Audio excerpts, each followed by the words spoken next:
Nouveau jour, nouveau numéro de La Voix d'un sportif, votre magazine qui vous retrace les parcours d'un sportif. Madame, Messieurs, bonjour et bienvenue à tous. Aujourd'hui, celui qui va nous donner la voix, c'est un sportif renommé. Je cite Gégé Kizubanata qui est avec nous sur place. Bonjour Gégé. Bonjour Nadia. Bienvenue dans La Voix des sportifs. Merci, honoré d'être reçu par La Voix des sportifs. Merci. On va commencer par votre présentation. Vous allez les faire vous-même. Qui est Gégé Kizubanata? Bon, comme tu me laisses l'honneur de me présenter, je commence par Kizubanata est un compatriote, est un Congolais d'origine, du Congo central, natif du Congo central. Et c'est un sportif, vu l'émission, le sportif que je suis. Tout simplement, je peux me décrire comme ça, je me vois comme ça, sportif, parce que après la carrière sportive, je reste toujours dans le sport pour une autre carrière, mais étant responsable toujours dans le même domaine qui est le basketball. Donc Gégé Kizubanata, c'est Gégé Kizubanata, fils du pays, un compatriote. Comment êtes-vous arrivé au basketball? C'est ce que vous avez toujours souhaité? C'est arrivé comment? C'était par hasard ou faute de mieux? Le basketball, en vrai, je suis tombé par hasard. Parce que moi, je suis passionné du football. Donc, je suis arrivé au basketball parce que, en rentrant au Congo, parce que j'ai passé mon adolescence en Belgique, en rentrant au Congo, manque d'infrastructures et les histoires que j'entendais autour du football, je ne pouvais plus me permettre de rester dans le football parce que je craignais un peu. Et dans mon entourage, j'avais des amis basketteurs de la cité Mamoubout. C'est de là que la passion est venue. Mais je connaissais déjà la discipline du basketball au niveau européen. Je pratiquais à l'école parce qu'il y a plusieurs disciplines dans le cursus. Et je n'aimais pas trop le basket. C'est arrivé au Congo. J'étais forcé de jouer au basketball et forcé aussi par nature. Parce que j'ai 2,06 m. À l'âge de 15 ans, j'avais déjà des centimètres de plus que les amis ou que les enfants de mon âge. Donc j'ai été poussé au basket, j'ai vraiment été poussé. Donc ça s'est développé en moi, mais ce n'était pas mon option première. Vous avez eu un mentor, un idole, c'est lui qui vous a un peu motivé, bien que c'est arrivé comme ça, par hasard, mais il y avait quelqu'un qui vous a poussé à le faire? Vraiment, mentor comme ça, je jetterais des fleurs d'abord à des personnes, mais avant ça, l'explication c'est on était tous passionnés par la NBA. On était tous passionnés par Michael Jordan. Et les chaussures de basket que nous mettons, difficile de sortir avec une paire de baskets à l'époque de George Weah. C'était des Air Jordan, des Pippen, c'était les Kevin Garnett, les Grant Hill. Donc je ne voyais pas Jean-Pierre Papin, Basile Boli au pied. Donc on était passionnés par les basketteurs, mais dans le style. Nous sommes des Noirs et grands de taille, on pensait être des Noirs américains. Et donc du coup, on était passionnés par ces gens-là. Moi, c'est la personne que j'ai suivie, c'était Kevin Garnett. Quand j'ai commencé le basketball au Congo, bien évidemment, je me suis inspiré de mes propres amis avec qui j'étais, parce qu'ils étaient déjà à un cran plus élevé que moi, sur le plan de talent.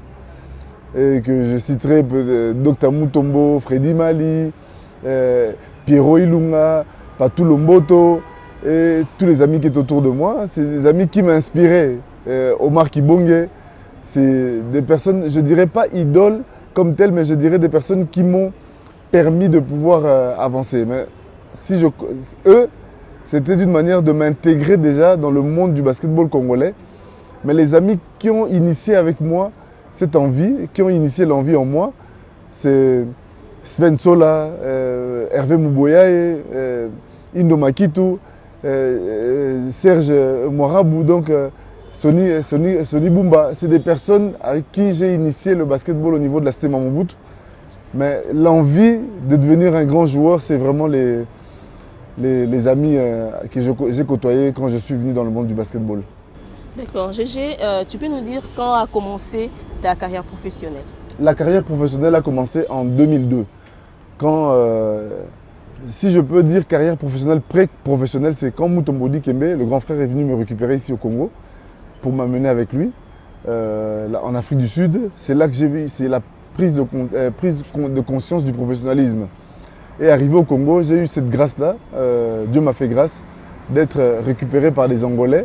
Et c'est en 2002 que j'ai démarré une carrière professionnelle. Et comment s'est passée votre première sélection en équipe nationale? La première sélection, d'abord, la première sélection n'ayant pas participé, c'était avec les juniors, les U20. On devait aller à une compétition en Afrique du Sud. Déjà, l'effet d'avoir été sélectionné, c'était un honneur pour moi. Donc, j'avais des galons pour me dire qu'aujourd'hui, le pays compte sur moi et je suis parmi les meilleurs du pays. Donc, j'avais déjà des galons et c'était une grande fierté pour moi.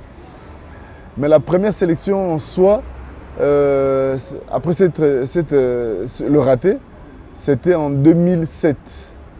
En 2007, c'était les éliminatoires de l'Afrobasket qui devaient avoir lieu en Angola, où à l'époque j'évoluais. C'était la première sélection. Et comment ça s'est passé, comment je suis arrivé à Kinshasa, pour moi, ça reste un souvenir énorme. Donc, le souvenir énorme de cette première sélection, déjà, il y a la fierté d'abord. À part la fierté, le parcours. Si je peux raconter rapidement, oui, tout à fait. J'évolue en Angola. Il y avait 2 vols d'une compagnie aérienne pour arriver à Kinshasa. Il fallait des autorisations de chaque équipe pour nous permettre de sortir. On était 2, moi et le grand frère Célo Seleng. Arrivé à l'aéroport un mercredi, le samedi, le vol était parti sans nous parce qu'on n'avait pas l'autorisation. Et nos affaires sont parties. Le match de l'équipe nationale était le lundi. Donc, c'était quasi impossible d'arriver au match parce qu'il y avait 2 vols par semaine. Il y avait le mercredi et le samedi.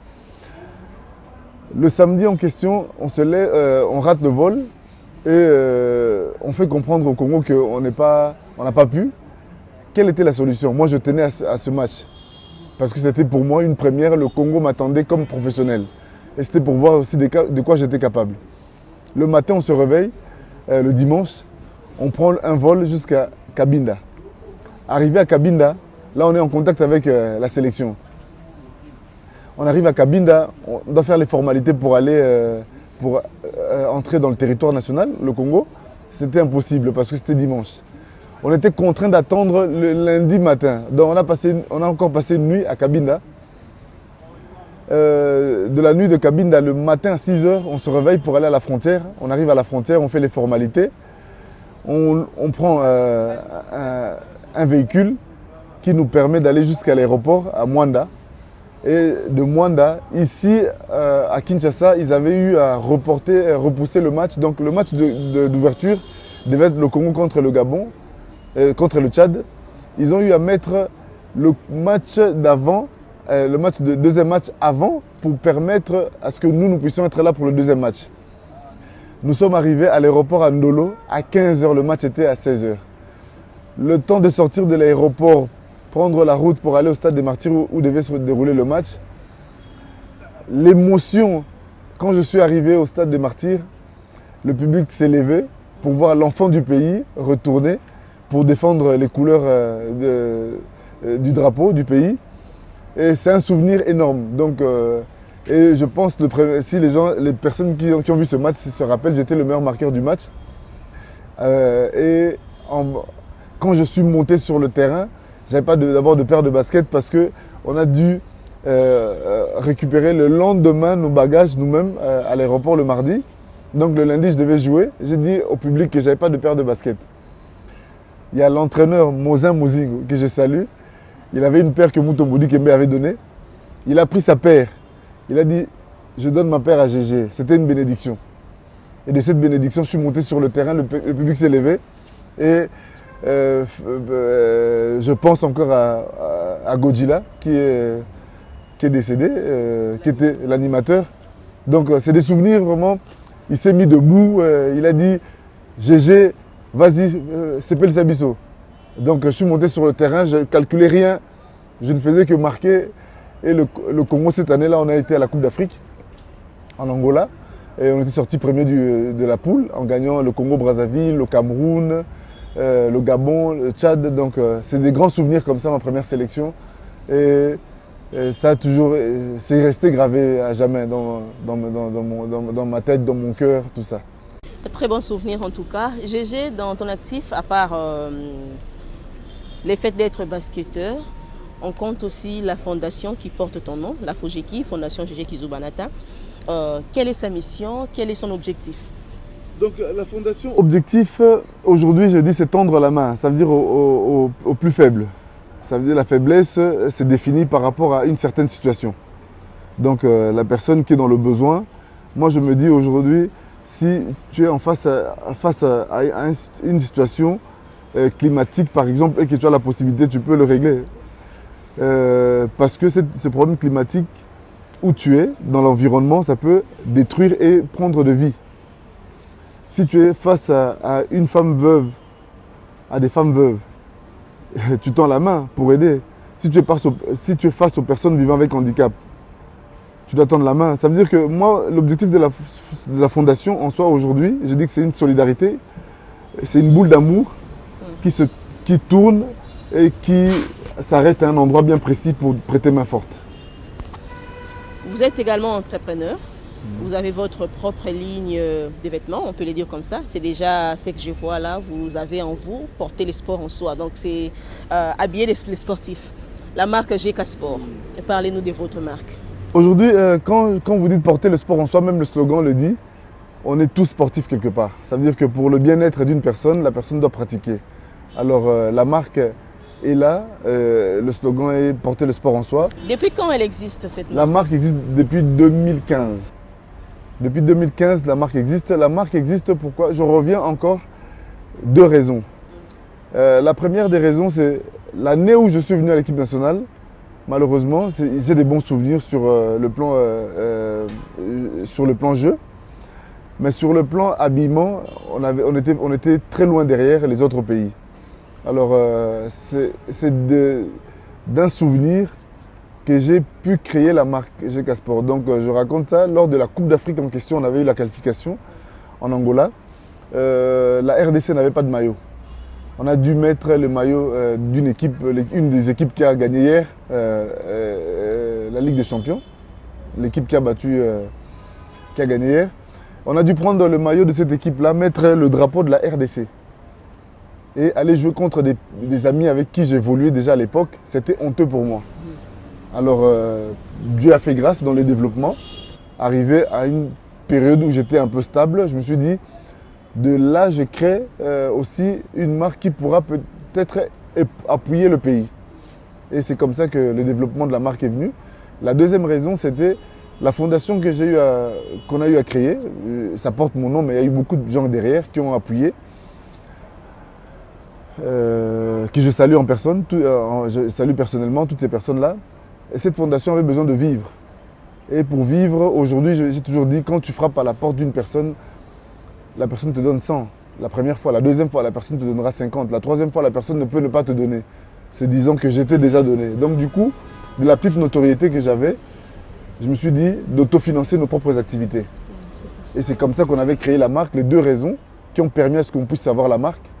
Et de cette marque-là, moi-même aussi, étant formé, j'étais formé, j'ai une licence en marketing, j'ai un master en management, administration des affaires. Ça m'a permis de développer davantage pour qu'on puisse avoir des financements pour nous prendre en charge. Et c'est de là que la marque a été créée en 2015. Vous êtes aujourd'hui président de la FECOBAF, la Fédération congolaise des basketball sur fauteuil. D'où vous est venue cette motivation d'accompagner ces basketteurs qui sont handicapés? Déjà, la motivation est venue comment? Des activités de la fondation. On avait une activité avec les personnes avec handicap.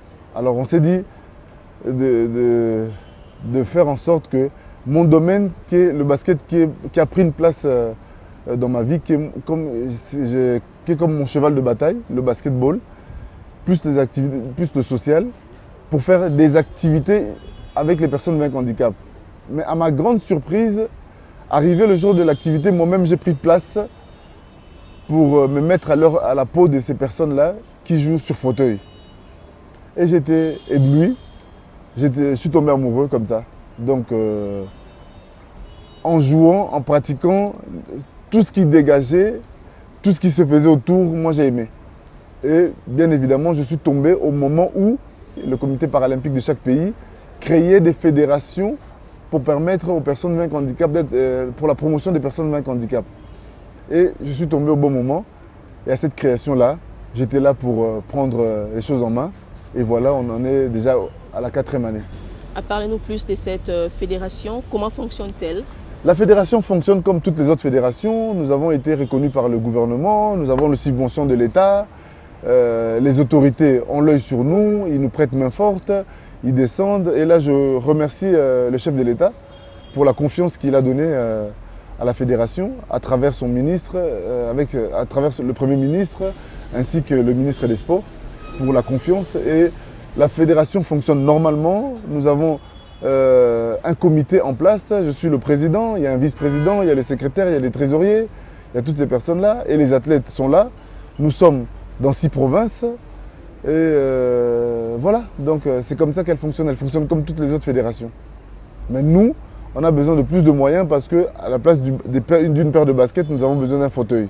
Si une paire de baskets est à 100, le fauteuil est à 3000. Donc il y a des décalages comme ça. Que représente le basketball pour Gégé Kizoubanata? J'ai dit tout à l'heure, le basket pour moi c'est ma vie. C'est ma vie, c'est le cheval de bataille de toutes mes actions. Donc ça a pris, je dirais, il y a Dieu, il y a ma famille. Quand je dis ma famille, mes proches, tout ça, ça fait partie de ma famille. Et il y a le basketball qui intervient pour me permettre d'avancer, d'être fort dans cette société. Parce que c'est le basket qui a payé aussi mes études. Donc le basket a pris une place énorme dans mon existence. Dans le parcours de Gégé Kizoubanata, que pensez-vous n'est pas encore accompli jusque-là? Ah non, moi, tout ce que j'ai eu là maintenant, Dieu m'a fait grâce. Donc je me contente de ça. J'ai eu ce que je voulais avoir. Tout le monde n'est pas appelé à être à la NBA, tout le monde n'est pas appelé... Donc moi, où je suis, de ma position déjà d'entrepreneur à mon petit niveau, de ma position de président de la fédération, et aujourd'hui je suis le responsable de la zone 3 qui comprend 9 pays. Qu'est demandé de plus? Ça veut dire que c'est être gourmand, être, je sais pas, donc on a vraiment Nazar ou c'est la place Nazar. Et votre rapport à la fédération de basketball, la FEBACO? La FEBACO, je suis resté actif jusqu'à cette année, disons, parce que j'ai accompagné Foucache lors de la première fenêtre. Mon apport déjà étant athlète, j'ai pu donner ce que j'avais encore comme énergie de mes dernières forces étant athlète pour que Foucache puisse arriver à ce niveau pour la balle, pour aller représenter le pays au niveau continental. Et dans les initiatives personnelles, je suis un grand frère, il y a tous ces jeunes qui viennent après. Il faut savoir comment les orienter, il faut comment les encadrer. Où nous n'avons pas eu l'opportunité, il faut savoir maintenant comment orienter ces jeunes à pouvoir voir s'ils peuvent faire plus que nous. Donc de ce côté-là, ma contribution reste de la sorte. Et si bien évidemment il y a un peu de matériel à donner à quelques centres de formation qui sont tout autour de nous, je n'hésite pas. Donc ça reste une famille, une seule famille. Et quel genre de relations entretenez-vous? Donc vous, on parle de la FECOBAF, la Fédération des baskets par fauteuil, et la FEBACO. Quel genre de relations entretenez-vous? Les relations s'améliorent, bien évidemment. On est passé par une période où il fallait faire comprendre aux gens que nous sommes deux disciplines, ce n'est pas une même discipline. Et je pense qu'avec ce qu'il y a comme loi autour du sport, les choses commencent à s'améliorer. Et on est de temps en temps en train d'échanger pour qu'on puisse bien évidemment montrer aux gens que c'est une même famille qui nous réunit, c'est le ballon. Le ballon de basketball, c'est une famille. Et que pensez-vous qu'on peut faire aujourd'hui si on peut comparer les basketballs congolais à d'autres pays? Qu'est-ce qu'il faut faire pour essayer d'augmenter les niveaux? Non, ici, le Congo, je le dis et je le répète toujours, on manque seulement d'infrastructures et les moyens. Vous savez, ce sport où les gens se dépensent, ça nécessite des moyens. Donc ce sont les infrastructures qui nous manquent. Le jour qu'on aura les infrastructures, vous allez voir comment les jeunes vont... On aura des Mutombo Dikembe, des Bismarck, Biombo et des GG. Plusieurs. On manque les moyens. Et le jour qu'il y aura ces moyens, vous allez voir comment nous allons se développer. On a beaucoup de talent. Et en 2015, on était dans une équipe de 12, 4 Congolais, dans l'équipe du reste du monde. Pour vous dire, à un moment donné, sur le terrain, on s'est retrouvés. Pichu Manga, GG Kizubanata, Eva Shonga et Mohamed Toumba. Et un Américain. Tandis qu'il y avait des Croates, des Yougoslaves, les Sénégalais, tous sur le banc. Et quand on s'est retrouvés sur le terrain comme ça, moi ça m'a interpellé. Je me suis dit, waouh, le Congolais est fort. Et l'État doit faire en sorte que les entreprises de la place puissent participer afin de nous permettre de se développer. Je prends le cas de l'Angola, par exemple, où les équipes telles que Petro, Asa, Inter, d'Agosto, il y a des pourcentages de salaire retirés sur les policiers chez Inter, sur les militaires chez Premier d'Agosto. Asa, c'est le billet d'avion vendu de la compagnie d'aviation. Donc c'est toute une organisation qu'il faut mettre en place pour que nous ne dépendions pas 100% du gouvernement. Et quand il y aura cette organisation, ça nous permettra à ce que les enfants qui viennent jouer se retrouvent à l'âge de 16, 17 ans, 18 ans, de gagner un salaire. Et quand on gagne un salaire, on se met dans la tête que c'est ma profession et on travaille plus. Pas l'enfant qui vient jouer et puis il doit aller faire un petit job de côté ou il ne sait pas quoi manger à son retour à la maison. Et à ce stade, la fédération, la FECOBAF, est sur les points d'aller à une compétition, c'est ça? Oui, actuellement, nous sommes en Afrique du Sud, en préparation. Moi, je suis ici avec vous, hein, parce que bien évidemment, le président, il reste pour voir un peu où on peut avoir les moyens nécessaires, quoique le gouvernement a déjà mis en place le nécessaire. Nous sommes en attente. L'équipe est en Afrique du Sud. Nous devons quitter l'Afrique du Sud le 10 pour aller en Thaïlande le 11 et on sera en quarantaine pendant 24 heures. Et vous savez pourquoi, le Covid. Et le 12 déjà, le soir, le matin, nous avons une séance d'entraînement et un match le 13. Le président de la République, Félix Antoine Tshisekedi, vous a reçu il n'y a pas longtemps. Quel effet ça vous a fait, l'effet que les présidents de la République s'intéressent? Ça nous avait fait comme ça. Pompon, pompon, pompon, RDC, Hello Kwamakasi. Donc c'est ce qu'on avait, par là que ça a commencé avec le chef de l'État. Et lui-même, il était émerveillé de voir les personnes vivant avec handicap lancer ses cris avant de commencer son discours. On se sent protégé et nous étant personnes vivant avec handicap, on est protégé. Comment? Ça veut dire le premier garant sportif du pays. Il s'est engagé dans cette lutte pour nous permettre de hausser haut le drapeau du pays et on ne peut qu'être satisfait. C'est la raison pour laquelle j'ai commencé par Pompon et cette partie-là, le chef d'État lui-même, il connaît la partie et il était content. Et pour terminer, GG Kizubanata, bon, moi je vous appelle GK, un mot à tous ces jeunes qui aspirent au basketball, qui aspirent à devenir un jour des basketteurs. Le petit mot c'est allons seulement. Allons seulement, je le définis par tu sais qui tu es, tu dois avoir des perspectives d'avenir et tu sais où tu iras. Donc allons seulement, c'est défini par là.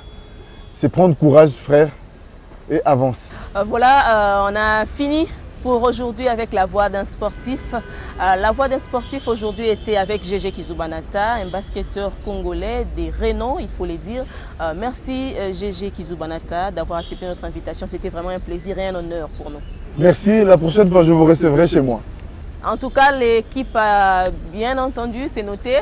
Merci à Fabrice Kitoko, Laurent Alembe, ces deux messieurs qui font assez que nous atteignions vos maisons. Merci surtout de l'attention accordée et merci de rester avec nous sur la télévision du développement. À qui les prochains tours? À qui sera notre prochain sportif qui va donner de la voix? Nous vous attendons, nos portes sont ouvertes. Vous pouvez nous contacter via ces numéros. Merci à vous et surtout, merci de continuer à rester avec nous.